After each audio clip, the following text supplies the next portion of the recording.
I don't know, we could, the arithmetic becomes a little harder if we get past 4, but 4 will. I'm trying to decide if I need one of those myself. Well, let's have 5 judges. Now, if I could have the contestants up here, just so you recognize them, thank you very much. We might have 8, we might have fewer, depending on who got the message.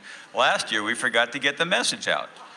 So we're already doing better. There's some learning curve involved. I am no expert in slams, but I enjoyed the one I went to once and thought it might be fun here.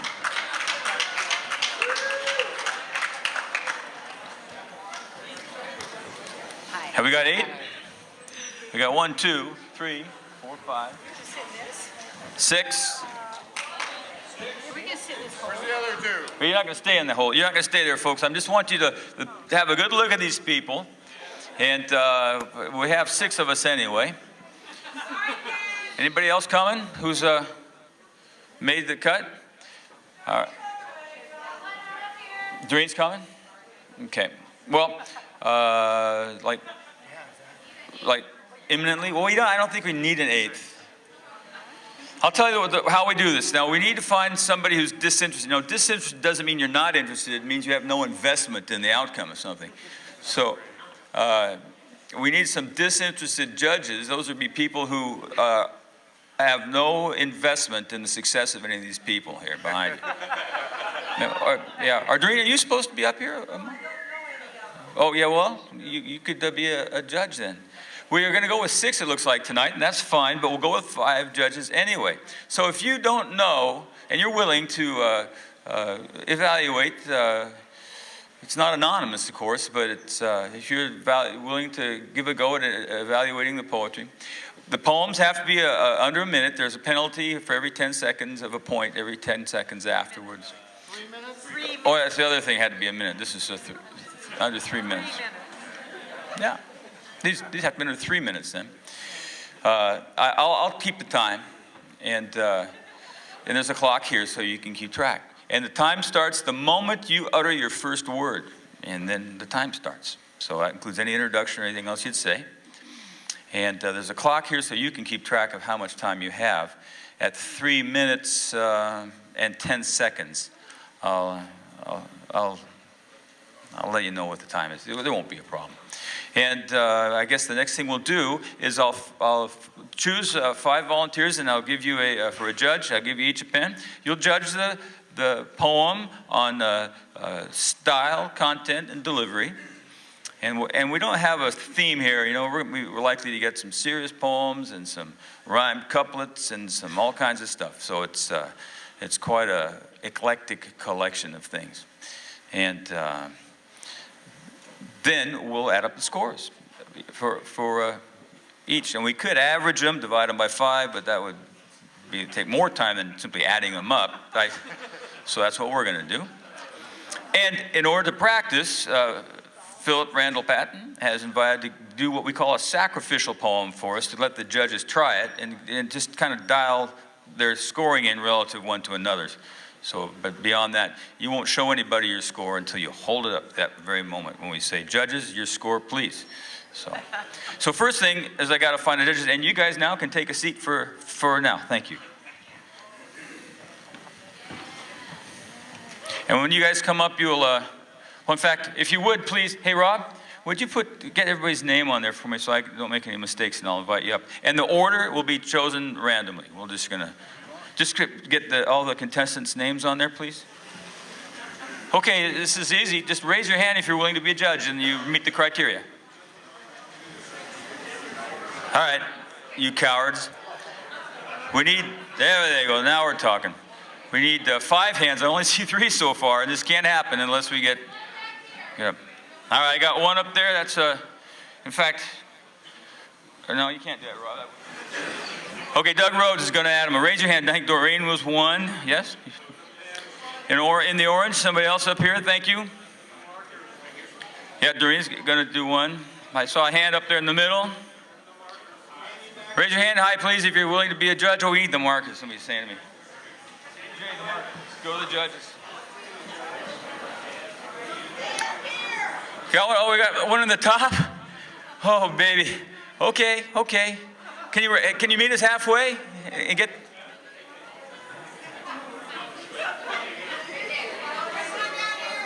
Got another one down here in this corner there, another judge. Clipboard down to the judge over here.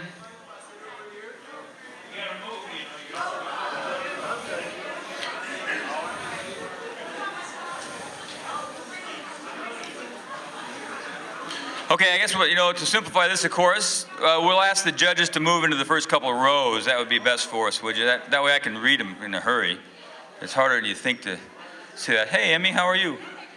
Yeah.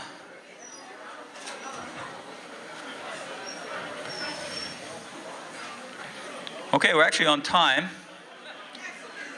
All right, well, judges, you're near the front. Would you raise your clipboard for me so I can count all 5 of them? Thank you. 1, 2, 3, 4. There should be a 5th judge there. Have you a clipboard? Okay, There's a clipboard laying right there. Yeah, but that's mine. Rob is handing out, is that a clipboard in the back? 1, 2, 3, 4, 5. Okay, we've got all 5 judges. All right, now at this point, what we'd like to do, thanks very much for volunteering. We're going to ask Philip to come on up, and he's going to read a sacrificial poem as if he were a contestant. I'll time him, and we're simply going to ask the judges to evaluate by giving a number, and you can use decimal points if you'd like to.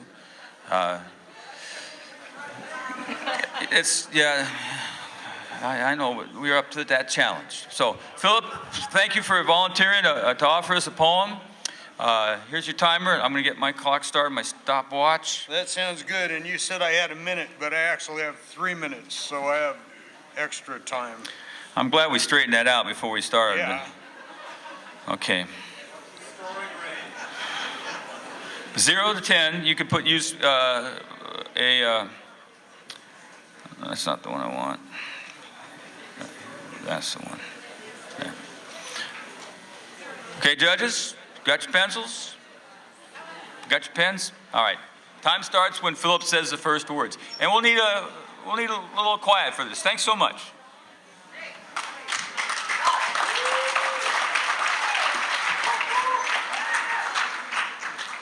Well, introduction, because I have so much time, because I had torn this down to 1 minute. So, for all everybody out there knows what humpies are, except the commercial fishermen. I have to explain to the commercial fishermen that humpies are pink salmon. Dead humpies rotting in the bilge and the batteries stinking and the weather dirty and the antidote.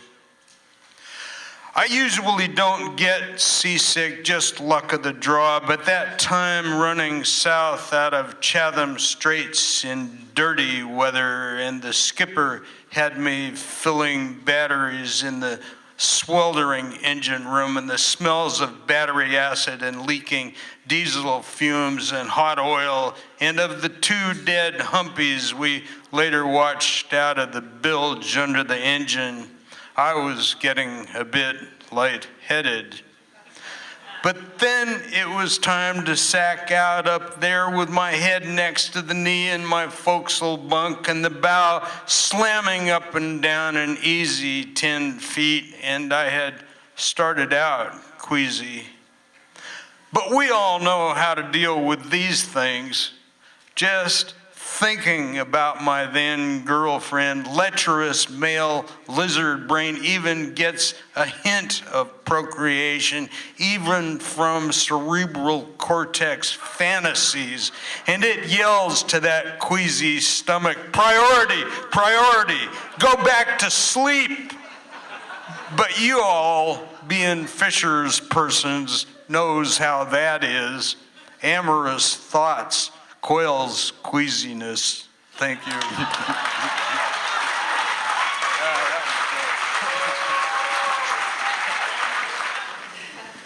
All right, I'm glad I'm not in this contest. Okay, so judges, thank you for evaluating. When you all got your scores, you let me know, and just be quick about it. And I'll say on 3, I'll say 1, 2, 3, and you raise your scores, and then we're going to judge them. You don't have to explain. Okay, I guess we'll go across this room. We have an 8, a 7, and 3/4, a 6, an 8, and a 9. Okay, well, I can see right now that you don't want to wait for me to do all this arithmetic. That's 29. That's 38.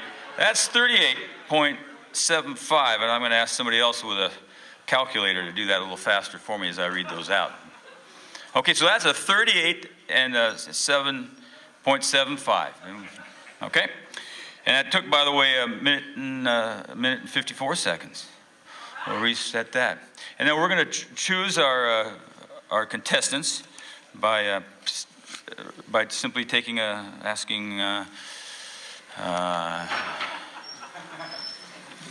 somebody to pick a name here. So here they come. This is the order they'll come in. Okay, Rob, you're on. Thank you.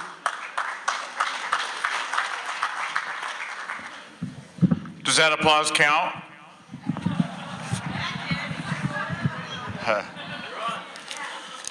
Okay, I know my time already started. No pressure here. I did tie for last year, though.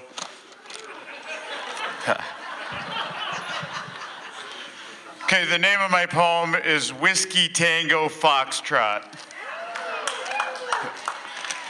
When your desired course of action requires that you don't give it too much thought, hell, jump in with both feet, my friends. Whiskey Tango Foxtrot. When your new deckhand shows for boat call and he's drunker than snot, hand him his walking papers, but ask, Whiskey Tango Foxtrot. When thanks to a crab pot stainless wire jagger, your brand new bibs are already shot, get out that patching material and stick it with a Whiskey Tango Foxtrot. When your way out of your league steady girlfriend starts hinting around about tying the knot, this is one of those situations I recommend phrasing it a little differently if you're thinking Whiskey Tango Foxtrot. When you keep zigging when you should have been zagging, water hauling when all the others have caught, you can plead your case to the fish gods with a Whiskey Tango Foxtrot. Now, I don't know if a guy my age ought to be writing poems like this or not. But there's a whole lot of worse ways I could be spending my time, so Whiskey Tango Foxtrot. Come on.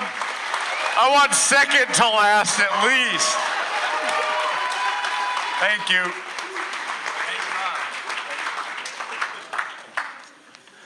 All right, judges, when you're ready. That was 2 minutes, a little over 2 minutes, thank you. 1, 2, 3, judges. All right. Emmy, I knew that was coming. We have an 8.5, a 6 point, we're gonna round that one up. 6.9, a 9, an 8, and an 8.5. And we need a volunteer with a calculator as I read those out to do that, so you don't have to wait for me to do this again. 40.9, thanks so much. I'll double check that over here. All right, next one, stand by. Excuse me. Well, I don't really have a poem. I got a fishing story. So it's about the biggest bass I ever boated. And I was in a boat that barely floated. Oh, we battled through the brine and weeds, and I brought that big boy to his knees. I know fish don't have knees, but bear with me a moment here, if you please. This was the biggest one I ever boated. And I was in a boat that barely floated. He bit my bait right up on top, and I set my drag, and I prayed that he stop. Oh, but big boy had brought his game, and he bore me back the other way. Right about then, I began to bawl, oh, Lord, I've got no net. This beastie bounded up from the blue, said, "Don't you count your chickens yet?" Then he buried down in the bottom, and he twisted my line around. Oh, hell's bells, boys, I'm gonna surely lose him now. I reached down deep, and I grabbed him there just behind the gills. Well, this is the biggest fish I'd ever had a chance to feel. I brought him up with one quick move, and ha-ha, the beast was boated. And there we sat, both tired and wet, in a boat that barely floated. I started shipping water because I had been running kind of low. So I grabbed old big boy by his lip and I gently let him go. Oh, what a battle. And I hope it's duly noted. I've no regrets, he was the biggest yet, and I was in a boat that barely floated. Thank you, Ray. All right, judges. 1, 2, and 3. All right, was my scorekeeper ready? Here come the scores. 9, 7.3. 9. We have a 10, ladies and gentlemen. 9.5. No, we're asking for the score. 44.8. 44.8. Thank you very much. Next up, Joel.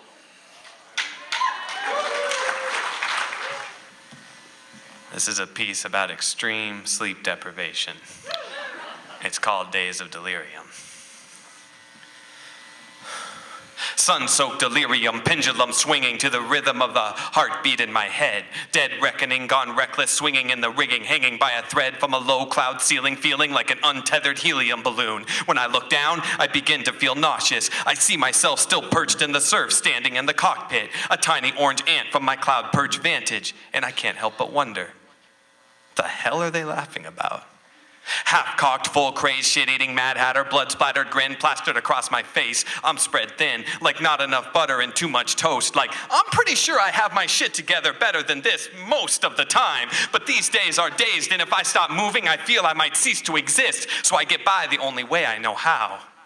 TT, coffee, tea, miso. TT, coffee, tea, miso. TT, coffee, tea, miso. TT, coffee, tea, miso. T. In this fishbowl, we understand each other perfectly. Some sort of fragmented fractal patchwork shorthand Mad-lib communication so random it becomes cohesive, even if we are the only two people who can perceive it. From the outside looking in, we are insane. Animated profanity paddling backwards up shit creek with a banana, tied by a shoestring, fraying our connection to reality swaying back and forth between somewhere else and not important. I am no longer coherent and I don't care, clearly. I am literally high on life, on lack of sleep, on fatigue, on satisfaction, on pain, on pushing through the walls of my body's limitations and busting through to I feel amazing. Transcendental ascension, I'm dancing across the universe, tiptoe tapping stars when I stumble upon the realization. Wait a minute. Extra toughs don't have laces.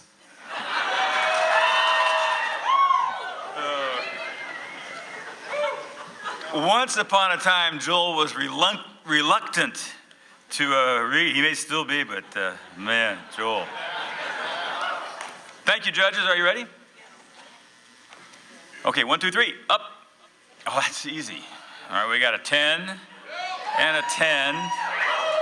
We got a 9, a 9.5, and a 10. My gosh, I could add that up.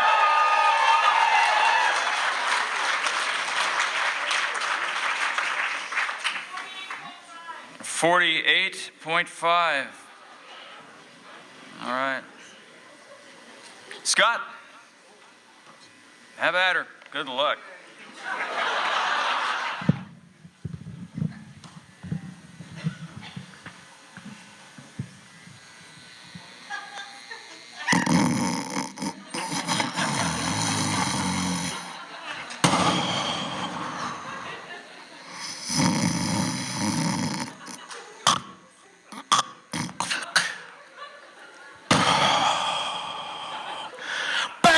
Bump, grind, crunch, list, stall. Oh, what? Oh, where am I? What's going on? What? Oh. That is the rudest awakening of all. From out of a deep sleep, after days of ceaseless toil, adrenaline pumps into my tired soul and a sick feeling wells in my core like water filling a bilge. With my heart in my mouth and alarms blaring in my brain, I make way to the pilot house and I look about, confused and disoriented, and I scream at the watch, "Where the hell are we?" They don't know. They just woke up too. The boys fell asleep. I guess wheel watch is a bore. They ran us up full throttle, and there's no hope at all of backing us off this steep, rocky shore. Okay, keep it cool. Hope the weather don't come up, and don't be a fool. Yeah, 15 degrees list. She seems solid, and then she settles once more, and I'm not so sure. Check the bilge, snuff the stove, look for a slick, and oh, I hope she don't tip. Sitting precarious on this skinny little ledge. If she did, we'd roll right over the edge and all would be lost. Oh, what's the tide doing? My God, where's the tide book? Where's my tide book? Oh, here it is, my tide book. Ooh, babe, yeah, okay, I hope it's not too high. Yeah, tide's at ebb. It's 4 hours till low. I'm glad this didn't happen 2 hours ago. And then as the tide drains away, I just hope and pray that the bottom is friendly and watertight she will stay. And then when the tide's gone down, the boat's high and dry, and I see then that I am a real lucky guy. This, just another shipwreck, the lore of the sea. Some sink to the bottom, some lay on the beach, and others just float away free. Then there are some long, anxious moments as the tide rises up, and it is my only hope that away I will float before anyone sees me aground on my fishing boat. Thank you very much. You did it. All right, judges, ready? I got a 9-5.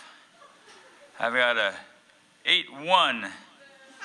I've got an 8, another 8, and an 8-5.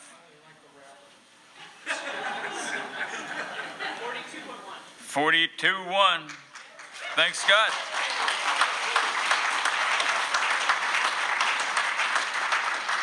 And Ingrid, you're up. Okay, all I've got to say after following these characters is Whiskey, Tango, Foxtrot. Lori and I were saying, what are we doing here? All right, this year I'm not funny, so hey, don't worry, guys. Okay, this is called Valentine for a Fisherman. Can you hear me okay? All right. A fisherman's wife once said, "Love is like an anchorage, safe harbor, refuge, protected from sideways winds and choppy seas. In the coastal wilderness of Alaska, I imagine remote coves guarded by old-growth cedar and fir, dark, stately sentinels whispering in concert with sounds of wind and water lapping, and now and then the songs of whales. I'm sure that nature's delights abound, although I've never been there myself, haven't known safe harbor for that matter. But when I consider the intricate knots of love, I remember another woman who said, sometimes love occurs without pain or misery."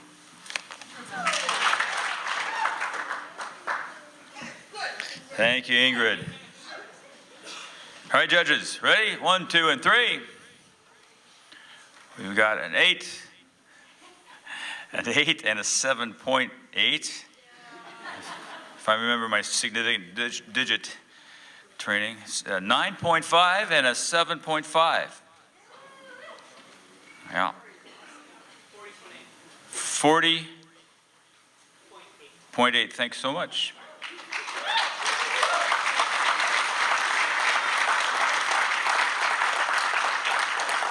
Those are all great scores. Thanks, you guys, for all participating. And yes, no, I understand. We're about ready to introduce Lori. So, Lori, come on up.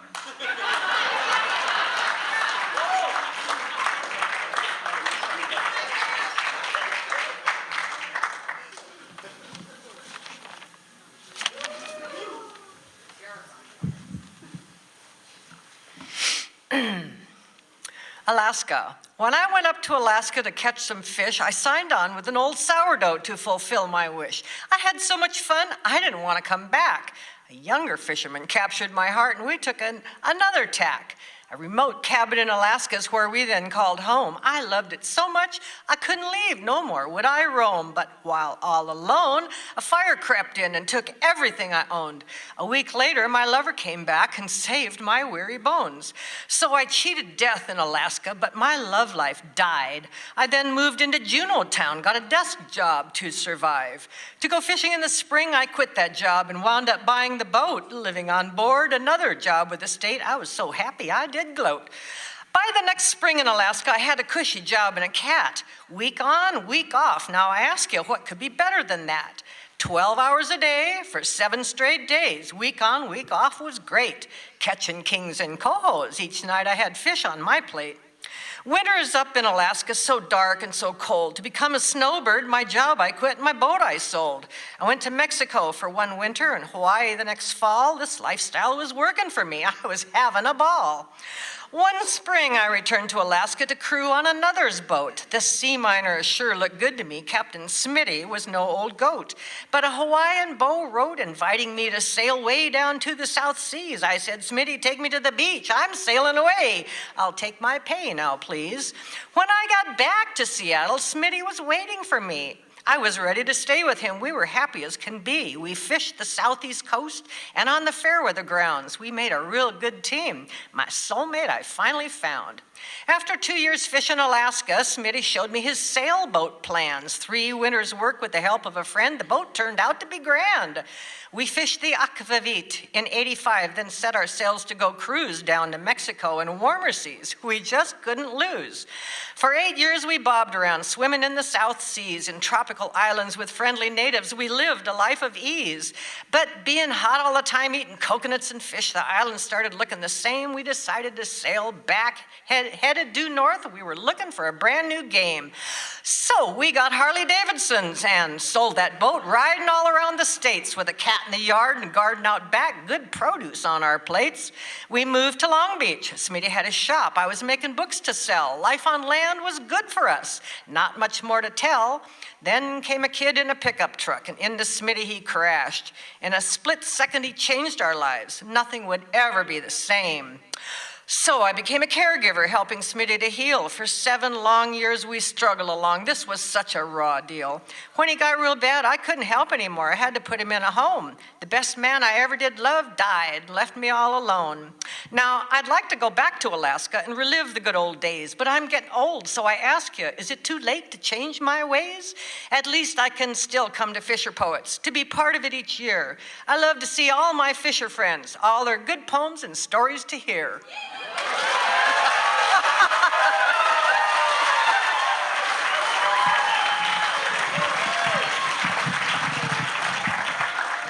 Well, that was great fun.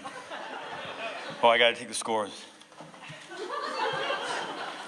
Judges, thank you. 1, 2, and 3. Emmy's been playing with us, but she's doing good. I mean, the genuine scores, but I've seen a lot of decimal points from that corner. 8 and a 9 and a 10 and another 10 and another 10. 30. That's a 47, isn't it? Well, that's terrific. Okay. Well, and Lori, you have a 10 that went 3 minutes and 15 seconds. And so we have a 10-second grace period, but we do have to deduct a point for that. So you're down to 46. Yeah. So that leaves Rob in second to last.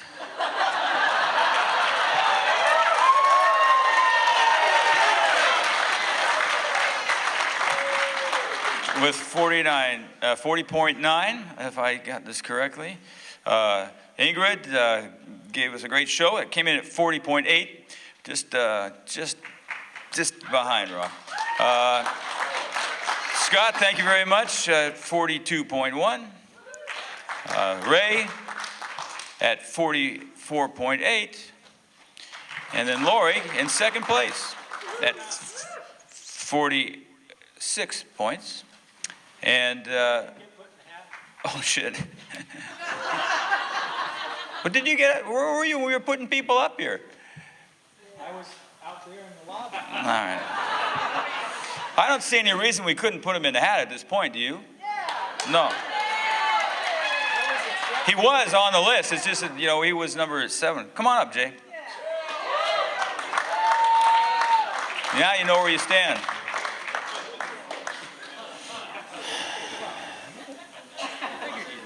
You want to come in above 40.9.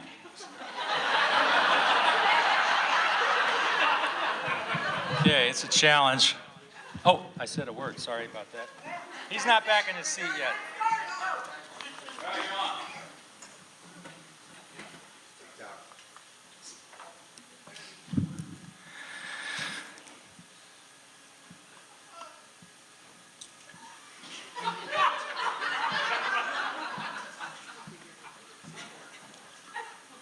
Sometimes late at night, sound asleep in my bed, a reoccurring vision pops into my head. The scene's a familiar one. It's always the same, the North Atlantic, somewhere off the coast of Maine. I'm standing at the helm of my old lobster boat in gurry-stained cap and blue denim coat, watching the radar, depth sounder on, heading offshore in the dark before dawn. Credence on the tape deck, my feet feel like moving, John Fogerty telling me just to keep on shuggling. Sliver of moon hanging low in the sky, I feel like I'm on some kind of natural high. But there's no way in hell I'm getting it back. Now I feel like I'm having a panic attack. When the reality sinks in, I wake up in a sweat as I relive the good life I cannot forget. No longer can I be a slave to this thing, to the longing, the hoping, the heartache it brings. There has to be some way to crack this nut. I've got to do something. I just don't know what. Until one particular night, I'm having the dream when a voice on the VHF shatters the scene. Sounds like McDaniel, that smooth southern drawl. So I reach for the mic. Blackfin back to the call. The radio crackles. Don't you recognize me, amigo? This here cowboy you're talking to is your alter ego. And although it might strike you a tad bit absurd, I believe it's high time that I give you the word. Now, I can understand you wanting to fish. You've always had the unscratchable itch, but these wishes will often go unsatisfied. It's all this wishing that I can't abide. A wish by itself can be fairly benign. We all live with these wishes most of the time. Put a wish on a horse named imagination. Now, there's a volatile combination. This fantasy of yours ain't worth a hill of beans. We all seen the movie. You're forgetting some scenes. You've forgotten the shivers and the bone-chilling cold and the funk and the fury and the buck and the roll. Anyway, gotta go, compadre. I'm a little short-handed. Jay's away at college. We got calves to be branded. Now I'll trust you'll consider what I've had to say, and before I can answer, he fades away. Aware now that nothing's ever quite what it seems. Stepping back from the helm, I drift out of the dream back to where an alarm clock is ringing, back to my life, much to the relief of my sweet, loving wife. I can't explain it, but it seems that the spell has been broken, and I can still remember every word that's been spoken. No longer must I be a slave to this thing, to the longing, the hoping, the heartache it brings. It's clear to me now what I have to do. I must to myself and my family be true, and although it wasn't easy to let it all go, that fishing life ended a long time ago. So, now, late at night, as I lie in my bed, and visions of lobster boats drift into my head, better judgment overrules my desire to go fishing. Yeah, I might miss the wish, but I sure won't miss the wishing.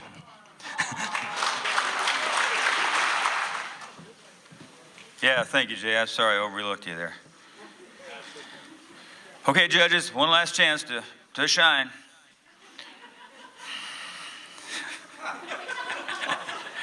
I have to start studying Greek letters here pretty quick.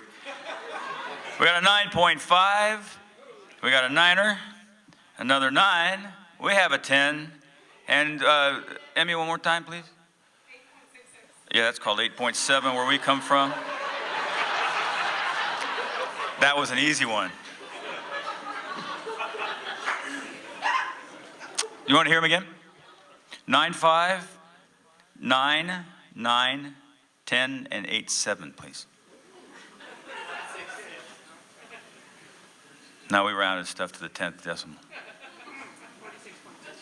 46-2. All right, let's see where that puts the score. Well, you just bumped Ms. Haight out of second place there, Jay. So it looks like our Laura, you've gone to third place, which is a good place to be in. Jay, congratulations for taking second place, and Joel, 48-5. Tough score to beat. That may.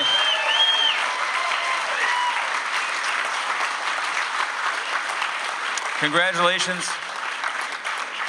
I suspect that'll be the new standard that we have to all, we'll put that up on the wall next time. And 48-5, and you were there for 48-5. Okay. Joel, I hope you give us that poem so we can put her on the website. Welcome and thanks. Congratulations on, and this is all you get, is our congratulations. Thanks everybody for participating. Thank you judges, that's dirty work and you did a great job. Thanks so much. We'll try this again next year. That was enough fun, wasn't it? All right, good night folks.